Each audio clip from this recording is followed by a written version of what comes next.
DV Kaushik ji Singh Radhe. Radhe Radhe महाराज जी। महाराज जी, लोग हर हर महादेव बोलते हैं, हाथ ऊपर उठाकर बोलते हैं। महाराज जी, इसका क्या मतलब? हाथ देखो, हाथ उठा करके तो अपने आराध्य देव का सब कोई हम बोलते हैं जय जय श्री राधे। अयोध्या में जाओ जय जय सियाराम, इसका मतलब होता शरणागति।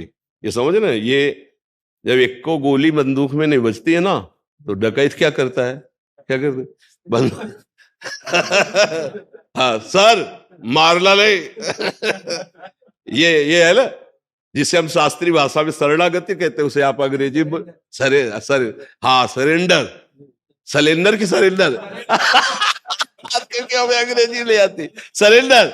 हाँ, अब एक को गोली नहीं रह गई तो अब समझा के सामने से, तो इसलिए तो ये मन, ये बुद्धि, ये चित्त, ये अहंकार में को सामर्थ्य नहीं रह गई प्रभु।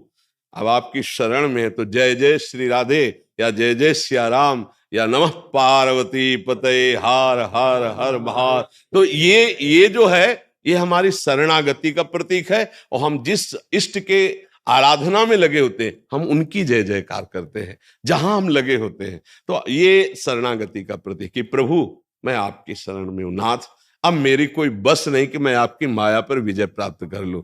और देखो, हृदय की बात बताए, बातें चाहे जितनी बना लिया जाए, सच्चाई की तुम्हें बात बता रहे, अगर डट के 24 घंटे सावधानी पूर्वक भजन नहीं है तो माया थप्पड़िया के रौंद देगी, कोई भी हो, इतना बात समझ लेना। अंतर में अगर भगवत चिंतन, हनुमान जी महाराज बहुत बड़े ज्ञानी महापुरुष हैं, वो कह रहे हैं कह हनुमंत विपति प्रभु सोई, जब तब सुमिरन भजन न होई। जिस क्षण आपका भजन छूटा उसी क्षण माया उसे विपत्ति में फंसा देगी, कोई ऐसा कार्य करवा देगी, जलता रहेगा हृदय भगवद स्मरण। और हम सबसे कठिन अनुभव कर पाए हैं जीवन में कि निरंतर भजन करना सबसे कठिन बात है। प्रवचन कर लेना, खूब फैला लेना, समाज जोड़ लेना, ये सब सरल है, लेकिन मन को एकाकार करके निरंतर प्रभु में लगाना ये सबसे कठिन बात है, ये सबसे कठिन बात है। इसीलिए सब रास्ते खुल जाते हैं लेकिन ये रास्ता नहीं, और ये नहीं खुला तो भगवत प्राप्ति नहीं हो पाती, क्योंकि मन का कार्य है संकल्प विकल्प करके भोगों में जाना। तो आपकी विद्वता मन को नहीं रोक पाएगी, आपकी प्रवीणता, आपका नाना प्रकार का वैभव, आपका नाना प्रकार की कलाएं मन को नहीं रोक पाएगी। मन को रोकने के लिए कृपा निधान भगवान का भजन चाहिए। अगर भजन नहीं, पक्की बात समझ लो, तो नाटक भले हो जाए सच्चाई नहीं आएगी, हाँ नहीं आएगी। अगर भजन की आनंद वृत्ति है कि तो बहुत जोर का, कई बार हमने कहा है कि अध्यात्म कभी पैसे से नहीं मिलता और पैसे से कभी अध्यात्म नहीं खरीदा जा सकता।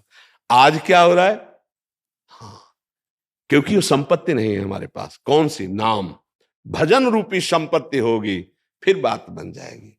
वो केवल पढ़े लिख करके तो आप देखो ना, हर डिपार्टमेंट में कितना विज्ञान विस्तृत हो गया है, कितना विस्तृत है। तो ये भी पढ़ाई है, शास्त्र पढ़ करके हम आपको प्रवचन सुना रहे, बोलने की कला, शब्दों का प्रयोग, लच्छेदार भाषण, ये सब कलाएं हैं।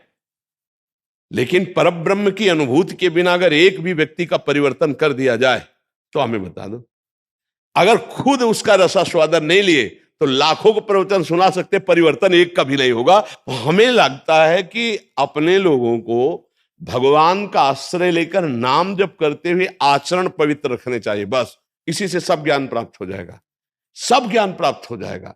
आज जहां देखो अर्थ की प्रधानता है। अध्यात्म क्या है हमें ये बताओ, अध्यात्म क्या है? क्या हमारी बात सुन करके आप प्रभावित हो गए, इसको अध्यात्म कहते हैं? नहीं, अध्यात्म आप देखो हमारे ब्रह्म ऋषि उपनिषद तत्वदर्शी महापुरुषों की, एक बार उनके साथ संभाषण हुआ तो जीवन की धारा बदल गई, जीवन की धारा बदल गई। अगर निष्काम नहीं है प्रवचन करता तो धारा नहीं बदल सकता, क्योंकि धारा यही नहीं बदली तो वहां कैसे बदल जाएगी? निष्कामता, हमारे शास्त्र जो है ये निष्काम महामहिमा में उपस्थित करते हैं आपको, निष्कामता में। हम लोग सकामता में फंस गए हैं। आज जो अभी हमें उपदेश मिल रहे हैं वो घुमाकर शास्त्रों का अर्थ बदलकर सकामता की तरफ ले जाया जा रहा है। किसकी सकामता? आपकी कामना की पूर्ति होगी ऐसा प्रलोभन, और जिससे हमारी कामना की पूर्ति होगी वैसा प्रलोभन।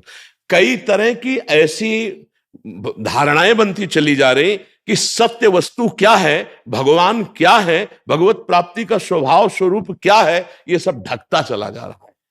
इसीलिए अच्छा, और अगर बोला गया तो एक की निंदा, दूसरे को सपोर्ट, तीसरे की अवहेलना, चौथे की निंदा, ये नहीं है, ये अध्यात्म नहीं है। अध्यात्म का स्वरूप ये नहीं। अध्यात्म जब जागृत होता है जिसके हृदय में, तो सर्वम खलमिदम ब्रह्म ने नानास्ति किंचन, सब जगह एक परमात्मा तत्व है, उसको देखकर वर्णन किया जाता है। अगर हमें भगवान पर विश्वास नहीं है कि हमारे जीवन का भरण पोषण श्री भगवान करते हैं, अपने कर्तव्य पर विश्वास नहीं, अपने धर्म पर विश्वास नहीं, सामने वाले की जेब पर विश्वास है, तो कोई ज्ञान नहीं है, वो जीरो पे ही है।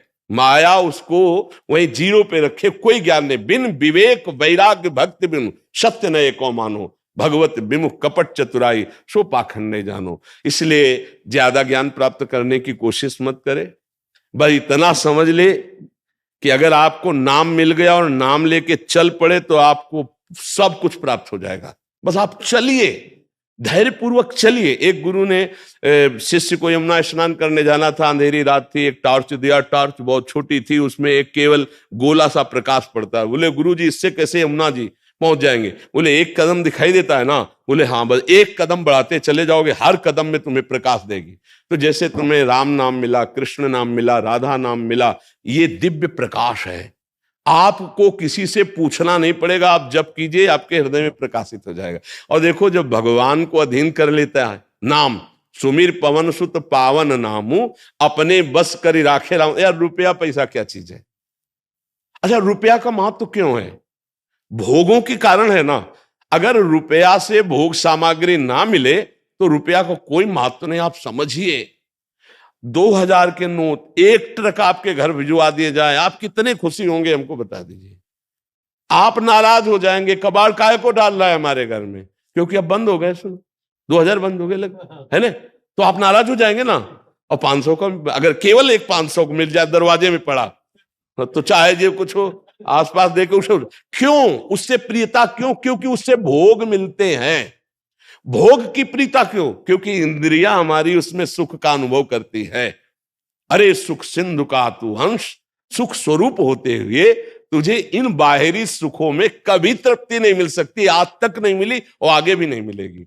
यही समझाने के लिए भगवान संतों का सानिध्य देते हैं कि हमारा कर्तव्य है, जो हमने अपने जीवन में अनुभव किया वो तुम्हें बताएं, और तुम्हारा कर्तव्य कि बस इसको पकड़ लो। हमें कहीं भी ये नहीं लिखा कि धन से भगवत प्राप्ति होती है, कहीं नहीं लिखा। भगवान ने जब मांग की है तो मन की मांग की है। मन मना भव मय्येव मन आधत्सो। इसलिए हमारे भगवान को न सोना चाहिए, न चांदी चाहिए, न 56 भोग चाहिए, न कुछ चाहिए। आप अपने मन को भगवान को दे दो। कैसे मन दिया जाता है? राधा राधा राधा राधा राधा राधा।